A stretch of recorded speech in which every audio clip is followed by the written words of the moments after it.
সরস্বতী পূজা ঘিরে মাদারীপুরে চলছে 3 দিনের নানা আয়োজন।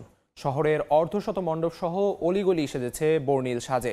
এই মুহূর্তে শহরের পুরান বাজার এলাকায় আছেন রিপোর্টার সঞ্জয় কর্মকার অভিজিৎ। বিস্তারিত জানতে চলে যাচ্ছি তার কাছে।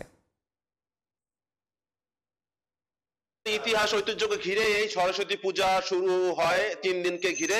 আজকে সোমবার থেকে শুরু হয়েছে এবং বুধবার রাতে বিজয় মিছিলের মাধ্যমে এই সরস্বতী পূজা শেষ হবে। এখানে নানা আয়োজন রাখা হয়েছে, বিভিন্ন সংগঠনের পক্ষ থেকে নানা আয়োজন রাখা হয়েছে।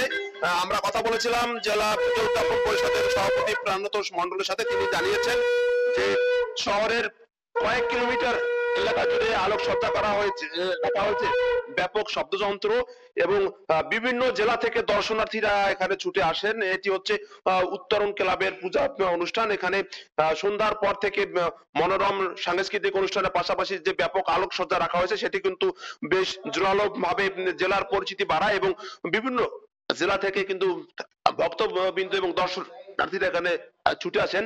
আমরা বিগত দিনের যে ইতিহাস এবং বিগত দিনের যে পূজার যে পরিসংখ্যান সেটাই আমরা দেখেছি যে কয়েক হাজার মানুষ এক একটি মণ্ডপকে সারা রাত এখানে উৎসবে মেতে থাকেন। শিক্ষার্থীরা মূলত বিদ্যার দেবী যে সরস্বতী, সেই সরস্বতীর পূজা করে থাকেন নানা পূজা অর্চনার মধ্য দিয়ে।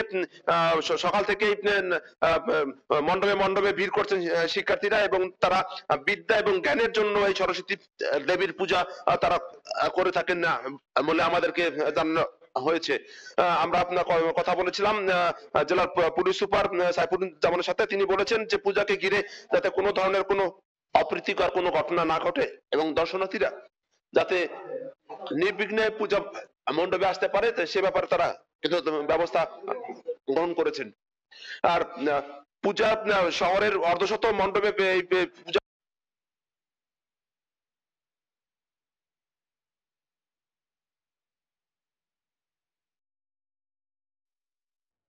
সরাসরি যুক্ত ছিলাম মাদারীপুরে।